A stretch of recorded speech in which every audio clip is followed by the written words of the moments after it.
자, 이제 좀 색다른 것을 들으실 때가 됐습니다. 조금 전에 변동금리, 고정금리 또는 원리금 균등, 원금 균등, 최정식 상환은 그나마 조금은 들어볼 수 있었던 내용입니다. 최정식은 좀 들어보지 못했을 겁니다. 최정식은 과거에 실제로 있기도 했습니다. 과거에 어떤 때 있었는가 하면은 부동산 가격이 계속 빠른 속도로 올라가는 시기입니다.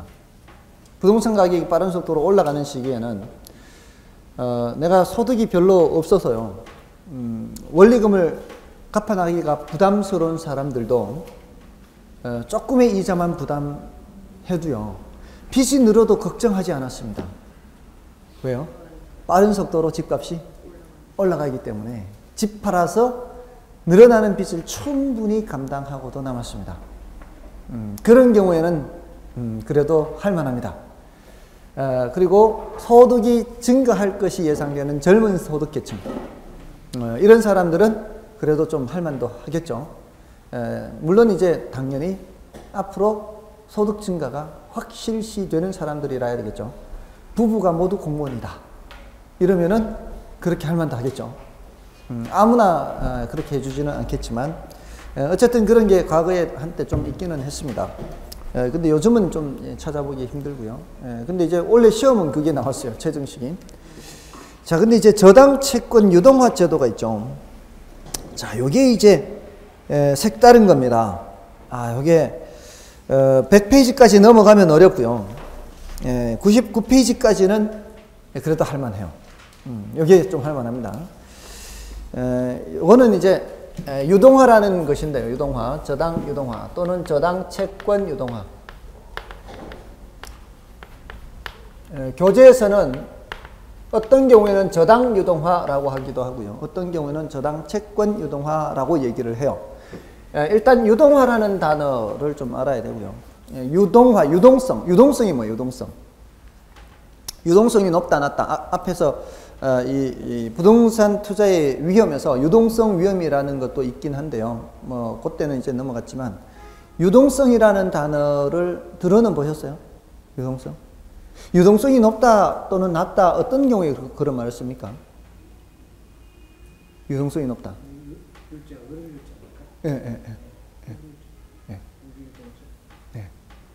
유동성이 높다라는 것은 현금화 시키기가 쉽다 이런 의미입니다.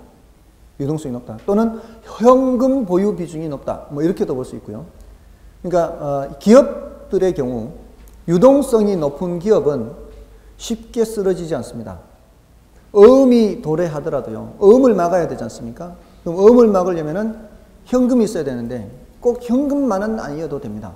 현금화 시키기가 쉬운 자산이 있으면은 유동성이 높기 때문에 쉽게 현금화해서 막을 수 있거든요. 격리 직원은 늘 이거를 파악하고 있거든요. 격리 직원은 언제 어음을 발행했으면 그 발행한 어음이 돌아올 시점이 있을 거 아니에요. 그럼 그 시점에 근처에 가서는 지금 예금 잔고에 얼마가 있는지를 확인을 해야 되겠죠. 그래서 그걸 그날 도래하는 어음 금액에 맞춰서 채워 넣어야 되잖아요. 그러면 미리부터 현금화 할 수 있는 건 현금화 해야 되죠. 현금이 부족하면 제일 먼저 뭐부터 깨고요? 정기예금부터 깨고요. 정기적금 깨고 이런 식으로.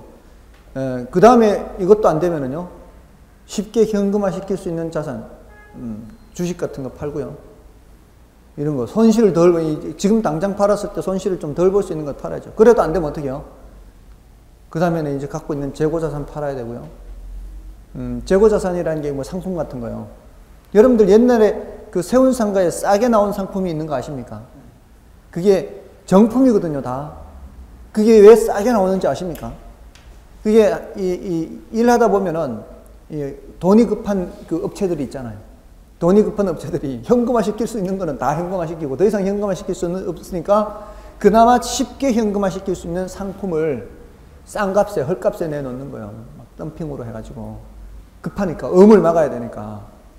그러니까 거기는 뭐 반값도 안 되게 그냥 덤핑으로 내놓고 일단은 음 막아야 되는 게 중요하니까. 그럼 그런 데서는 자금력이 있는 사람이 이 자금력으로 헐값에 사들여서 헐값에 파는 거죠.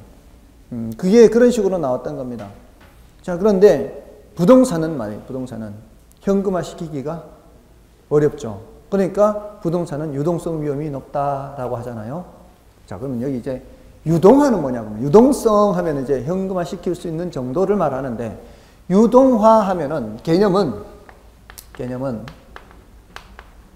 현금화 하면 돼요. 현금화. 이게 이제 일단 가장 이해하기가 쉬워요. 현금화다. 현금으로 바꾸는 거다. 자, 그럼 이게 왜 이게 나왔는지 그 배경을 좀 말씀을 드릴게요. 이제 이런 처음 이제 듣는 용어가 나오면은, 이게 어떤 개념이 이렇게 잡혀야 되거든. 이런 거구나. 이렇게 감이 잡히면은 굉장히 유리하거든요. 이게 이제 도입된 거는 IMF 때 도입됐어요. IMF 때 많은 기업들이 쓰러졌죠. 근데 그 기업들이 쓰러지기 전에 누가 먼저 쓰러졌는지 아십니까? 뭐 기업들과 거의 동시다발적으로 많이 쓰러지기는 했지만, 은행들이 많이 쓰러졌어요. 은행들이. 중요한 건 은행입니다. 왜냐하면은 은행은 하나 쓰러지면은 그 파급 효과가 엄청납니다. 은행과 관련된 기업들이 많기 때문에. 은행 하나가 쓰러지면은 기업 수십 개가 쓰러진다고 보시면 돼요. 근데 이 은행이 쓰러진 이유가 뭐겠습니까? 은행이 왜 쓰러질까요? 은행은 돈 없으면 쓰러지는 겁니다.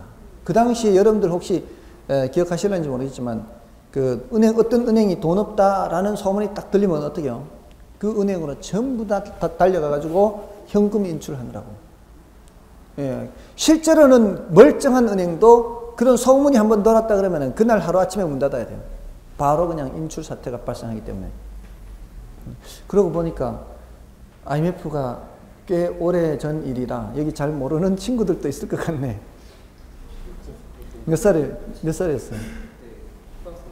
초등학생. 잘 모르죠? 잘합니까?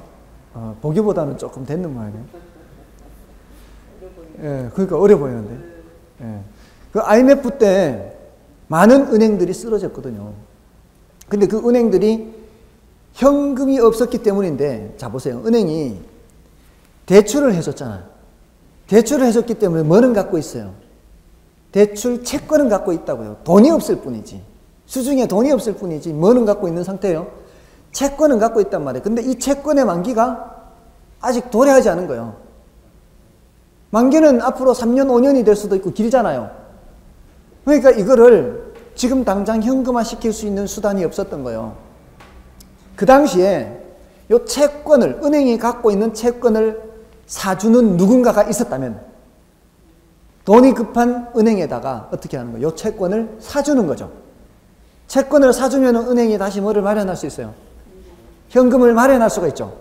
그럼 은행이 그렇게 쉽게 쓰러지지 않았을 거란 얘기입니다.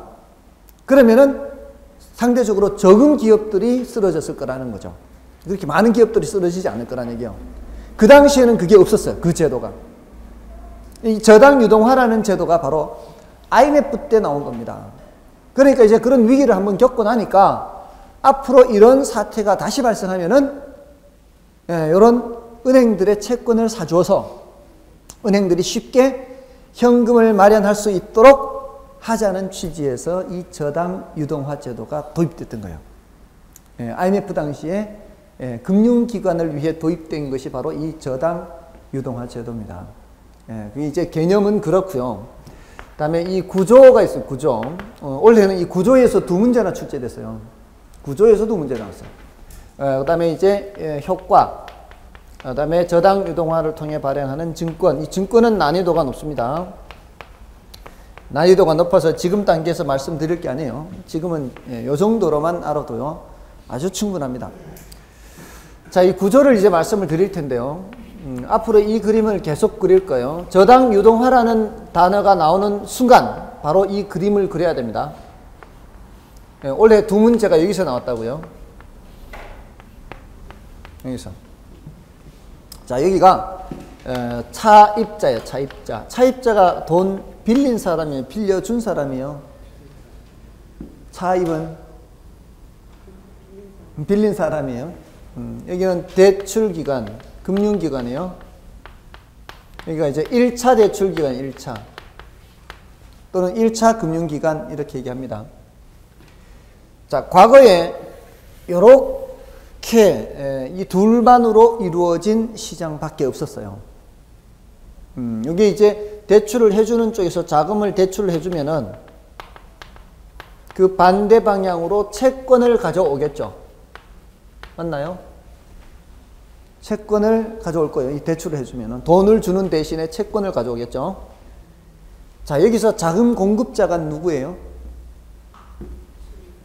자금 공급자이고요. 자금 수요자는 여기겠죠. 자, 지금 공급 수요, 공급자 수요자 얘기하고 있죠. 수요 공급하면 뭐 생각해야 돼요? 시장 생각해야 돼요. 시장 하면 뭐 생각해야 돼요? 수요 공급을 생각해야 돼요. 이거는 반드시 그렇게 생각해야 돼요. 제가 이미 수요 공급에서부터 말씀드렸어요.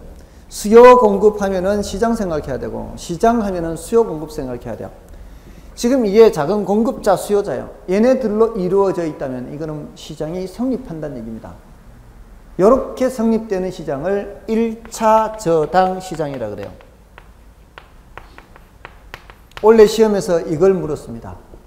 1차 저당 시장이냐 2차 저당 시장이냐.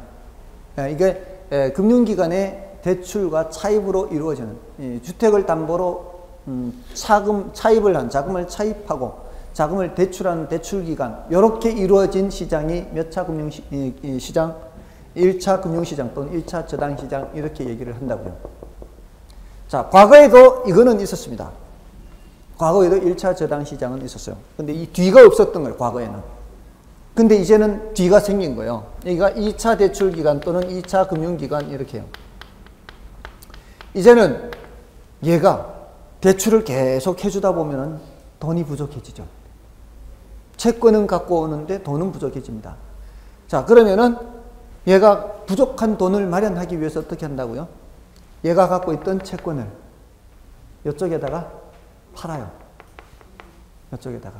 채권을 파는 거를 양도한다 그래요. 양도. 얘는 채권을 파는 거지만 얘는 채권을 사는 거예요. 그러면 대금을 줘야 될 거 아니에요. 대금. 됐습니까? 자, 요렇게 해서 이렇게 현금화가 이루어졌죠. 현금화가 이루어졌습니다. 이게 바로 뭐가 이루어진 거나 다름없는 거예요. 유동화가 이루어졌다. 유동화. 현금화가 이루어졌습니다. 됐나요?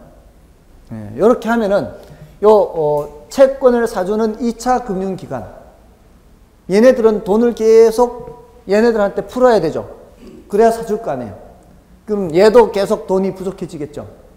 얘가 문제죠. 얘가 누군가 하면 우리나라에서는 한국주택금융공사가 이런 역할을 해요. 수조입니다. 수조. 자본금만 수조예요. 엄청난 규모로 사줍니다. 근데도 얘도 돈이 부족하거든요. 나중 되면은.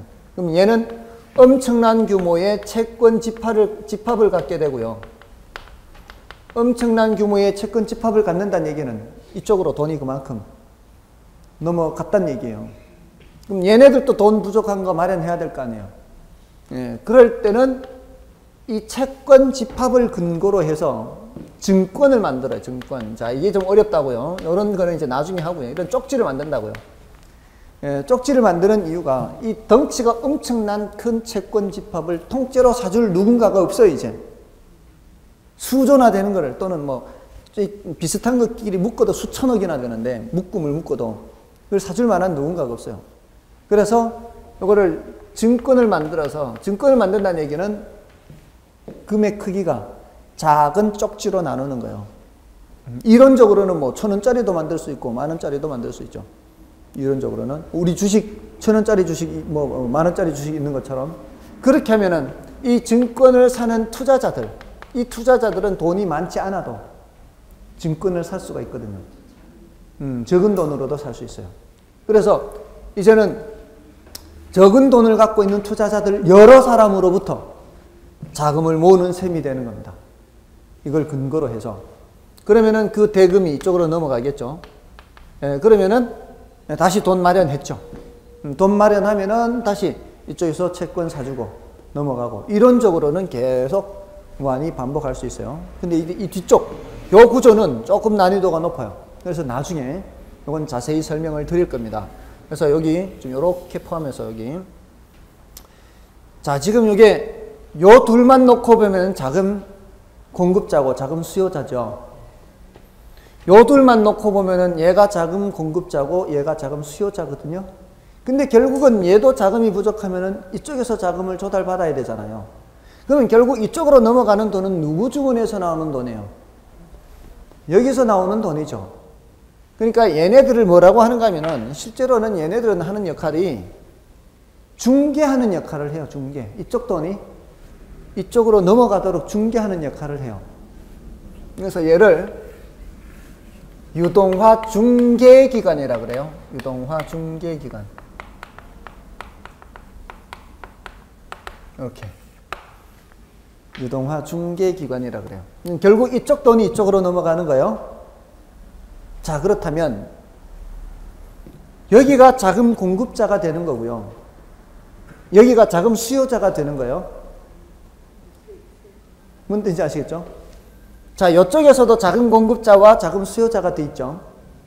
여기서 자금 공급자, 자금 수요자 하는 거는 1차 저당 시장이라 하고요. 이쪽에서 자금 공급자, 자금 수요자 하는 것은 2차 저당 시장이에요. 2차 저당 시장. 2차 저당 시장에서 얘는 중개 역할을 하고요. 얘는 자금 공급자, 자금 수요자 이렇게 되는 거예요. 그래서 저당 유동화가 이루어지는 시장은 몇 차 시장이에요? 저당 유동화가 이루어지는 시장은 2차 시장이에요. 자금 대출이 이루어지는 시장, 주택을 저당 잡히고 자금 대출이 1차 시장. 그거를 물었다고요. 그게 두 문제나 그런 식으로 나왔어요. 됐나요? 2차 시장, 2차 시장이 그게 말이 있는데. 2차 저당 시장이라고. 그냥 2차 시장이 아니고요. 2차 저당 시장 이렇게 됐나요? 그렇게 구별을 합니다. 1차 저당 시장, 2차 저당 시장. 이 구조를 원래 물었고요. 다음에 효과라고 하는 거 있죠. 효과. 이 효과라고 하는 거는 이 주체별로 기억하시면 돼요. 주체. 유동화 중개기관은 놔두고요. 우리나라는 지금 이런 2차 저당 시장을 도입한 것이 누구 때문에 도입한 거예요? 누구 때문에? 얘 때문에 도입한 얘. IMF 당시에 은행들, 얘네들이 은행, 보험회사, 또는 그때는 무슨 은행이, 평화은행, 동화은행, 이런 막 희한한 은행들 많았죠. 이런 은행들이 다 쓰러졌습니다. 그때 당시에. 그런 은행들이 이런 구조가 없었기 때문에 더 쉽게 쓰러졌었던 거죠. 그래서 이것을 도입하게 되면은 이런 대출 기관들이 현금 마련하기가 더 쉬워지죠. 현금 마련하기가 더 쉬워진다는 얘기는 유동성이 높아진다는 얘기예요. 낮아진다는 얘기예요. 유동성이 높아진다는 얘기예요. 유동성이 높아진다는 얘기는 유동성 위험은 작아지는 거죠. 그것 때문에 도입한 겁니다. 우리나라에서는. 자, 근데 이제 그 부차적인 효과가 있어요. 그 부차적인 효과가 바로 차입자들 입장에서는 대출 기관이 좀 더 현금을 쉽게 마련한다면은 대출 받기가 더 쉬워지지 않겠습니까? 그렇잖아요. 얘네들이 돈을 더 쉽게 마련한다면은 대출 받기가 더 쉬워지겠죠. 그런 효과가 있어요. 그러니까 차입자들은 내 집 마련하기가 좀 더 쉬워지는 그런 부차적인 효과가 있습니다. 그리고 이 투자자들 입장에서는 여기에서 발행하는 이 증권은요, 우리나라에 과거에는 없던 증권입니다. 우리나라에 이런 증권이 없었어요. 새로운 형태의 증권이 개발이 된 거죠. 근데 앞에서 우리 포트폴리오 이론 했잖아요. 포트폴리오 이론을 할 때 포트폴리오는 분산 투자잖아요. 분산 투자는 두 종목에 분산 투자하는 게 효과가 더 높을까요? 세 종목에 하는 게 더 높을까요? 세 종목보다는 네 종목보다 다양하게 섞는 것이 분산 효과가 높거든요. 새로운 형태의 증권이 나왔단 말이에요. 그러니까 투자자들 입장에서는 괜찮죠. 새로운 형태의 증권이 편입됨으로써 분산 효과를 더 높일 수가 있어요. 많이 샀어요? 누가요? 그래요? 이걸 살 정도면은 이만저만 돈이 많은 게 아니에요. 이런 거를 알 정도면은 상당히 돈이 많은 거예요. 근처에 많이 다니는 게 좋겠습니다. 이렇게. 왜냐하면 이거 잘 몰랐거든, 사람들이 이 당시에. 어쨌든 근데 이것 때문에 사실은 재미있는 게요, 이 구조 때문에 또 세계 금융위기가 터졌어요. 세계 금융위기가 이것 때문에 터졌습니다. 2008년도에 세계 금융위기 있죠. 리먼 브러더스 파산하고 그 리먼 브러더스가 파산한 게 이것 때문에 파산했어요. 이 증권에 리먼 브러더스가 엄청 투자했거든요. 근데 이게 위험도가 상당히 달라요. 위험도가 아주 높은 것도 있고 좀 덜한 것도 있는데 위험도가 높은 증권에 리먼 브러더스가 엄청 투자했습니다. 근데 이게 상환이 안 된 거예요. 상환이 안 되니까 리먼 브러더스 바로 그냥 터져버린 거죠. 그러고 나니까 이제 미국에서 양적 완화를 시작한 거죠. 그때부터 양적 완화를 시작했는데 그게 이제 양적 완화를 미국만 한 게 아니고 세계 여러 나라가 했어요. 유럽 여러 나라들이. 양적 완화라는 게 뭐예요? 자꾸 돈 푸는 겁니다. 재정 적자를 감수하면서. 재정 적자를 감수하면서 돈 푸는데 유럽 여러 나라들도 그렇게 했거든요. 근데 미국하고 상황이 달라요. 미국은 지네가 달러를 찍어내니까 막 전혀 상관이 없어요. 근데 다른 나라는 그게 아니잖아요. 재정 적자. 그러니까 어떻게 했어요? 그재작년에 그리스, 이탈리아, 스페인 막 이런 나라들이 재정 위기 했잖아요. 재정 위기. 엄청난 재정 위기였어요. 이제 겨우 이제 회복하는 듯한 상황에 있는 그런 상태예요. 그게 바로 그 세계 금융위기 때문에 터진 거예요. 그 세계 금융위기는 이것 때문에 터졌고요. 근데 재밌는 거는 이거를 선진금융기법이라 그래요. 세계 금융위기를 터뜨린 이놈을 가지고 선진금융기법이다 이렇게 표현을 합니다. 자, 어쨌든 재미있는 사실입니다. 그때 왜 서브프라임 모기지 많이 들으셨죠? 그 서브프라임 모기지 사태라고 하는 게 바로 그 서브프라임 모기지, 서브가 뭔 뜻인가 하면은 아래란 뜻이요. 신용등급이 낮은 사람들이에요. 신용등급이 낮은 사람들은 대출금리가 높아요, 낮아요? 높죠. 대출금리가 높습니다. 지금 이 채권이 서브프라임 모기지 채권이 넘어왔다고 생각해 보세요. 여기 대출금리가 높아요, 낮아요? 높겠죠. 자, 그러면은 이걸 근거로 해서 만든 이 증권은 금리가 높겠죠. 여기 금리가 높으니까. 여기 금리도 높겠죠. 그러니까 여기 엄청 투자한 거예요. 엄청. 리먼 브러더스가. 자, 근데 서브프라임 모기지 그 서브프라임에 해당하는 등급에 해당하는 사람들은 위기 상황에 약해요. 근데 그때 당시 변동금리로 대출을 많이 받았어요. 근데 그 변동금리 아까 말씀드렸죠. 위기 상황에 금리가 올라가 버리면은 자빠진다고요. 이 사람들이 먼저 자빠져. 신용도가 낮은 사람들이 더 먼저 자빠지는 거예요. 자빠지면은 원리금을 제대로 상환을 해야 될 거 아니에요. 근데 상환을 못 한다는 얘기거든요. 그럼 어떻게 해요? 주택을 처분해서 상환을 해야 될 거 아니에요. 근데 주택이 한두 채가 물건으로 나오는 게 아니고 무더기로 매물로 나오니까 어떻게 해요? 주택 가격 막 떨어지죠. 대부 비율 100% 넘는 거예요. 주택 가격 떨어져. 아까 대부 비율 했잖아요. 그러니까 주택을 처분해도 이게 상환이 안 되는 거죠. 더군다나 리먼 브러더스는 이 등급 중에서도 후순위 그룹을 했대. 후순위. 선순위는 안 하고 후순위가 수익률이 높으니까. 근데 선순위는 다 가져가도 얘는 가져올 수가 없는 거예요. 리먼 브러더스 파산하는 거죠. 그래서 나온 거예요. 그래서. 이게 저당 유동합니다. 재미있어요. 재미있어요. 어쨌든 이렇게 차입자 입장에서 대출기관 입장에서 투자자 입장에서 이런 이제 효과를 생각할 수가 있고요. 구조는 1차 시장, 2차 시장이에요. 여기가. 구조를 얘기할 때는 1차 저당 시장, 2차 저당 시장 이렇게. 시장 하면은 수요 공급자 생각해야 된다 그랬잖아요. 이 투자자들은 1차 저당 시장하고 직접 관계가 있을까요? 없을까요? 이 투자자들은 1차 시장과는 직접 관계는 없어요. 얘는 등장하는 인물이야, 등장하지 않는 인물이에요. 1차 시장에는 등장하지 않습니다. 시장이라는 무대에. 차입자는 2차 시장에 등장해야 하네요. 차입자는 2차 시장에 등장 안 해요. 직접 관계가 없어요. 얘네들만 직접 관계가 없고 얘는 중개기관이고 2차 시장에서 중개기관이고.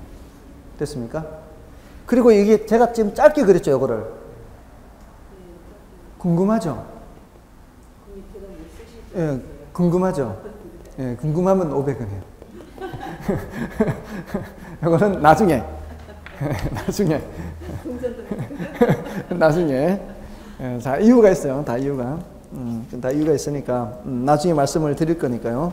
자, 일단은 이번 순환은 이렇게 저당 유동화가 어떤 것인지에 대해서 만만 좀 말씀을 드렸습니다. 나머지는 이제 여러분들이 읽어서 확인하시면 되고요. 그다음에 100페이지에 가시면은 저당 담보 증권의 종류가 있죠. 요거는 난이도가 높습니다. 증권에 해당하는 거거든요. 이번 순에 이렇게 세 가지에 대해서만 알아두시면 되고요. 앞으로 계속 이 그림을 반복해서 그릴 겁니다. 다음에 이제 101쪽에 있는 내용을 좀 말씀을 드리겠습니다. 오늘 마지막 주제라고 보시면 되겠네요. 그 부동산 간접 투자 수단이라고 돼 있죠.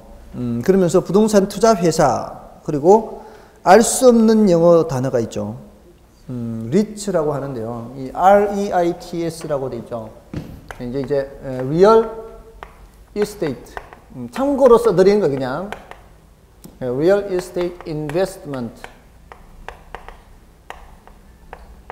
Trust 이렇게 해요. Real Estate Investment Trust 이거 REITS Trust 뭐 이렇게 이걸 끝을 해서 뭐 리츠 이렇게 하기도 하는데요. 그건 뭐 이거는 모르셔도 돼요. 이거 영어 단어는 이거 철자가 틀렸을 수도 있어요. 그래서 얼른 지워요 제가. 이게 중요하지는 않고요. 리츠가 리얼 이스테이트가 부동산이란 뜻이에요. 영어로 리얼 이스테이트. 인베스트먼트는 투자란 뜻이고요. 트러스트는 신탁이란 뜻인데 직역을 하면은 부동산 투자 신탁이에요. 직역을 하면은.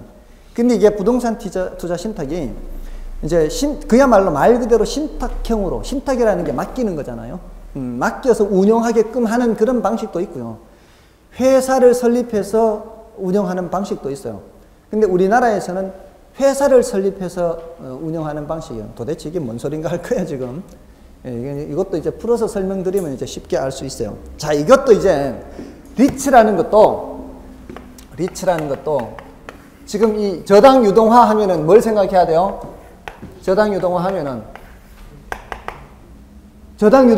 뭐 생각해야 되고요?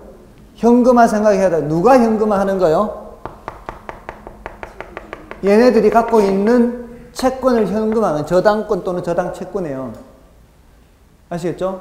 머릿속에 그렇게 가장 간단하게 머릿속에 잡아 넣어야 돼요. 이 유동화다 좀 색다른 용어가 나왔을 때는 이게 은행이 저당 채권 갖고 있는 채권을 현금화하는 거구나.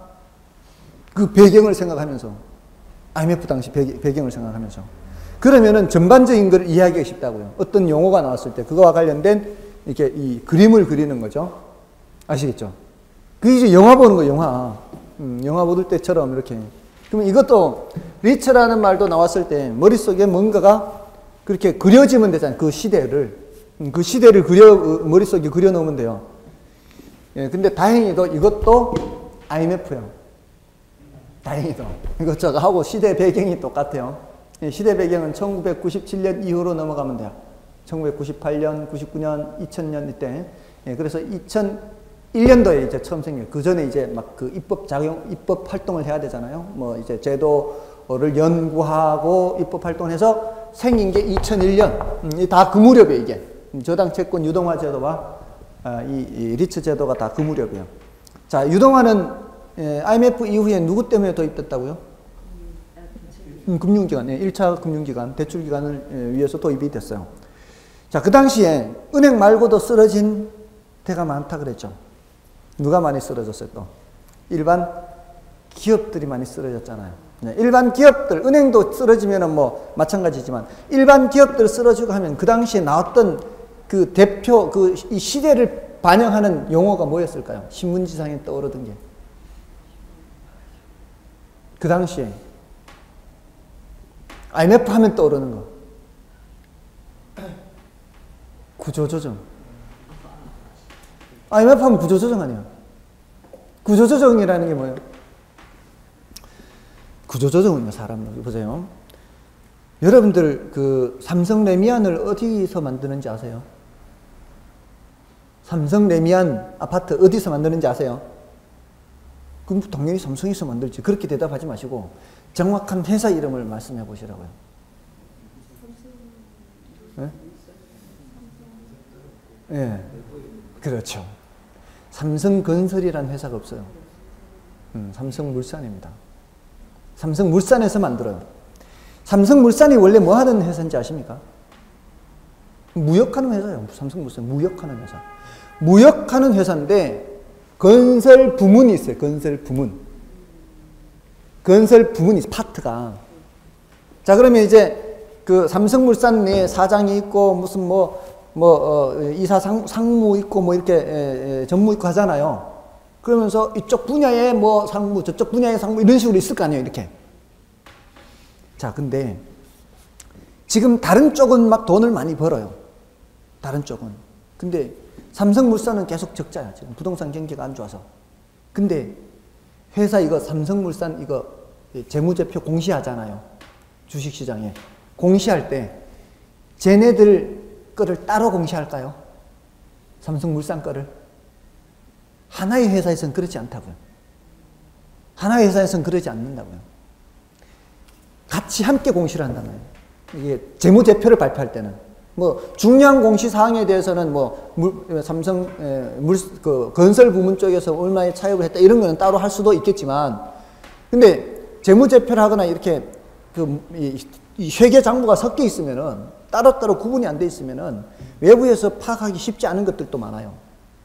근데, 이 삼성물산은 흑자예요, 흑자. 삼성물산은 흑자인데, 삼성건설에서 보는 적자를 엄청 메꿔주는 거예요. 그냥 겉으로 보기에는 흑자니까 이 회사 돈은 괜찮게 버네. 하지만 내부에서 보면은 이 삼성물산은 빨리 떨어지는 게 좋거든. 빨리 떨어지면 남은 게 엄청 흑자를 볼 거 아니에요. 그렇지 않나요? 그 흑자, 이 삼성물산이 적자를 보는 이유가 뭔고 했더니 보니까 대우도 건설 있고 현대도 건설 있고 별의별 때 건설사가 다 있어. 이게 너무 중복되어 있는 거죠. 경쟁이 너무 치열한 거예요. 그러니까 차라리 이거를 괜찮게 하는 애한테 팔아버리고 남은 것만 그냥 알짜배기만 들고 가는 게 오히려 나을 수 있고, 예? 그리고 또 현대도 또 무역하는 해가 있어요. 현대도 무역하는 그 파트가 있어요. 그럼 현대는 건설 쪽 잘 나가고 이렇게 중공업은 잘 나가는데 이쪽이 잘 안 나가면은 무역하는 쪽이 잘 안 나가면 차라리 무역하는 쪽을 삼성물산으로 팔아버리고 자기 거 잘하는 것만 하는 것이 중복 투자를 막고 훨씬 경제가 효율적이 될 수 있단 말이에요. 이게 바로 뭐예요? 구조조정이에요. 구조조정. 못하는 분야를 잘라버리고 잘하는 분야는 키우고 이렇게 하면은 쓰러지지 않을 수 있다고요. 기업이. 근데 적자인 것도 계속 끌고 가다 보면 어떻게 돼요? 얘 메꿔주고 하다 보면 멀쩡한 것도 쓰러진단 말이에요. 그거를 사전에 막기 위해서 하는 게 바로 뭐예요? 구조조정이라고요. 어차피 부도나고 쓰러질 기업은 쓰러지더라도 이렇게 구조조정을 하면은 살아날 수 있는 기업은 살려야 될 거 아니에요. 그래서 구조조정하는 겁니다. 자, 그럼 이제 가지를 쳐야 돼, 가지를. 다른 데는 구조조정. 그럼 구조조정이라는 게 가지를 치잖아요. 그러면 삼성 입장에서는 이 건설 부문을 잘라야 돼. 예를 들어서. 진짜로 그렇게 한다는 얘기가 아니고 제가 들은 것도 없어요. 근데 자른다는 거는 이거를 어딘가에 매각하거나 할 거 아니에요. 그러면은 이거를 매입한 현대건설에 저걸 매입했다. 삼성물산의 건설 부문을 매입했으면은 이 직원들을 그대로 다 데리고 갈 수 있냐고. 그 전에 미리 구조조정해서 매각을 하든가 아니면은 매각 후에 구조조정을 하는 거예요. 보통은 이제 미리 구조조정을 하잖아요. 자, 그러려면은 이 직원들을 잘라야 되는 거 아니에요. 직원들을 자르거나 해야 돼. 살 데도 없으면 잘라야 돼. 살 데도 없으면. 그러면 자르려면은 뭐가 필요해요? 자르려면 뭐가 필요해요? 돈이 필요하죠. 돈이. 구조조정을 해도 돈이 필요하다고요. 퇴직금 줘야 될 거 아니에요. 명퇴금 줘야 될 거 아니에요. 자, 그러면 이제 자 보세요. 돈이 필요해요. 자, 내가 은행에 가요. 자, 그 당시 은행이 어땠어요? 돈 구하기가 힘든. 은행도 그런 상황이에요. 근데 구조조정하는 회사가 와가지고 돈 좀 빌려주세요. 뭐 하려고? 구조조정 하려고요. 돈 빌려줄 수 있습니까, 이게?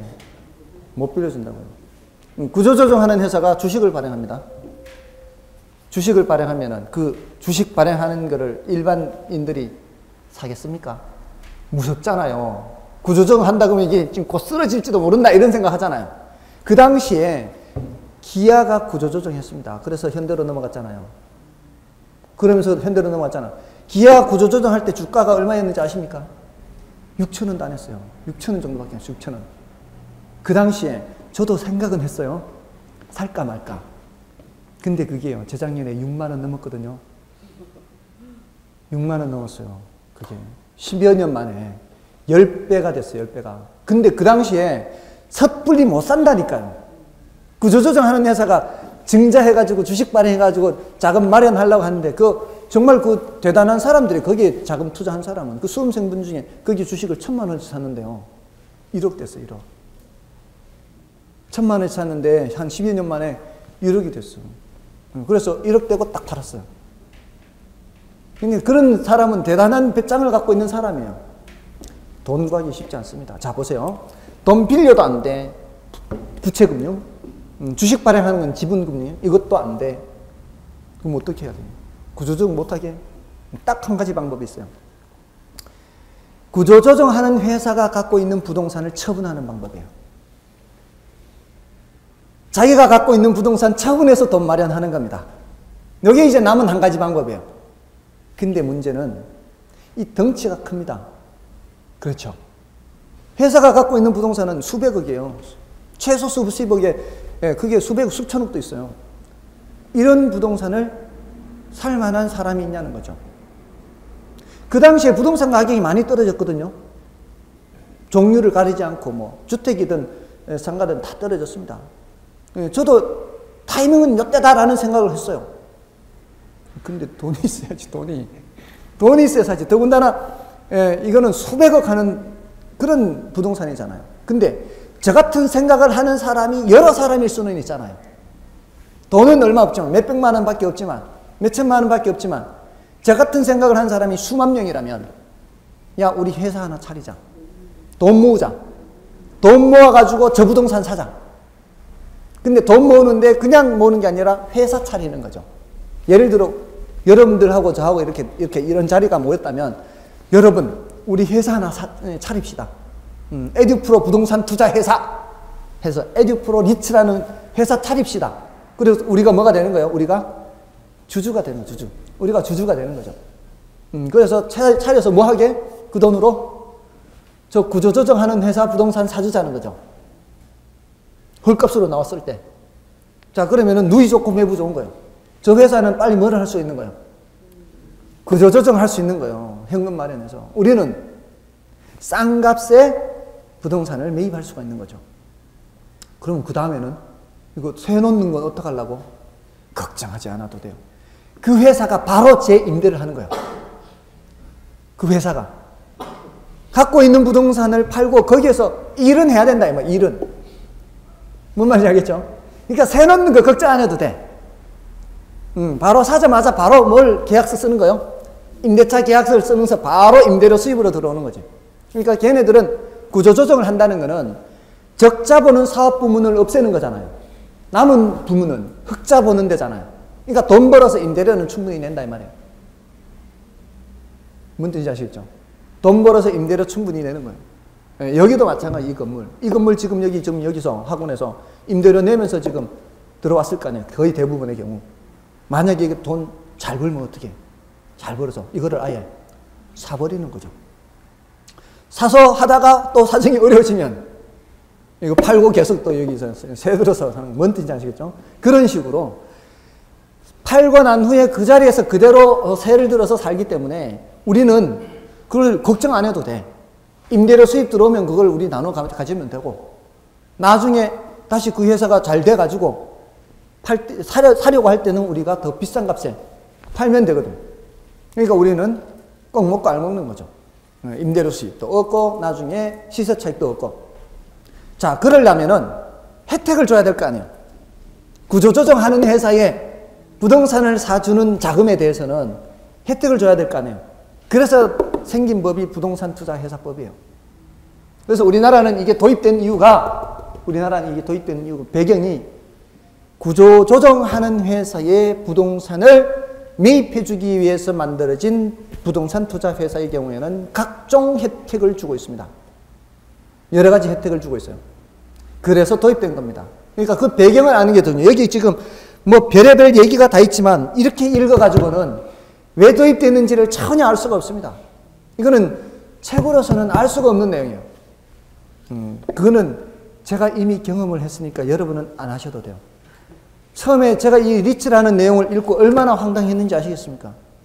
저는 그 당시에 이 모든 걸 새로 배웠으니까, 새로 배운 게 아니라 모든 걸 책으로만 봤으니까, 이미 대학교는 졸업했고 더 이상 가르쳐 줄 사람이 없는 상황에서 시중에 나온 책으로만 공부해야 되는데, 이 책에 있는 내용이 이 단어가 전부 다 처음 보는 거 아니에요. 도대체 이게 머리에 개념이 안 드는 거예요. 유동화도 그렇고 리츠도 그렇고 도저히 개념이 안 드는 거예요. 이 맨 땅에 헤딩을 얼마나 했겠습니까? 그래서 지금 이렇게 그 배경을 먼저 말씀드리는 거예요. 그래야만 이해가 훨씬 쉽기 때문에. 아시겠죠?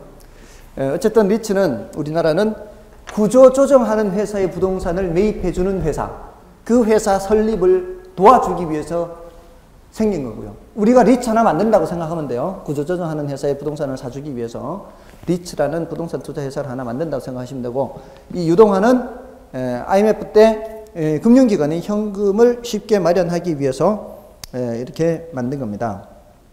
자, 그래서 일단 의의를 좀 보시면은, 그 다수의 소액 투자자로부터 주식을 발행하여 자금을 모집한 후, 자, 이게 바로 뭐예요? 우리가 자금을 모은다는 게 우리가 주식을 산다는 얘기예요. 그리고 우리가 뭐가 되는 거예요? 주주가 되는 거죠, 주주가. 우리가 주주가 돼서, 다음에 전문가의 판단에 의해 부동산 또는 부동산 관련 상품에 투자하고, 자, 이게 뭔 소리가 하면, 자, 보세요. 자, 우리가 돈을 모았어요. 회사는 하나 설립했어. 주주총회는 열었어요. 근데 우리 중에 전문가가 없어. 부동산 전문가가 없어. 어떻게? 위탁하는 거예요, 위탁. 부동산 전문가한테 위탁하는 거예요. 우리 자금을 좋은 부동산에 좀 이렇게 해서 좀 해주세요. 이렇게. 전문가한테 위탁을 하면 돼요. 우리가 전문가가 없어도 돼요. 얼마든지 그런 부동산 전문가를 모셔올 수 있어요. 그렇게 모셔와서 예를 들어 뭐 사장으로 모셔오든가 그럴 수 있잖아요.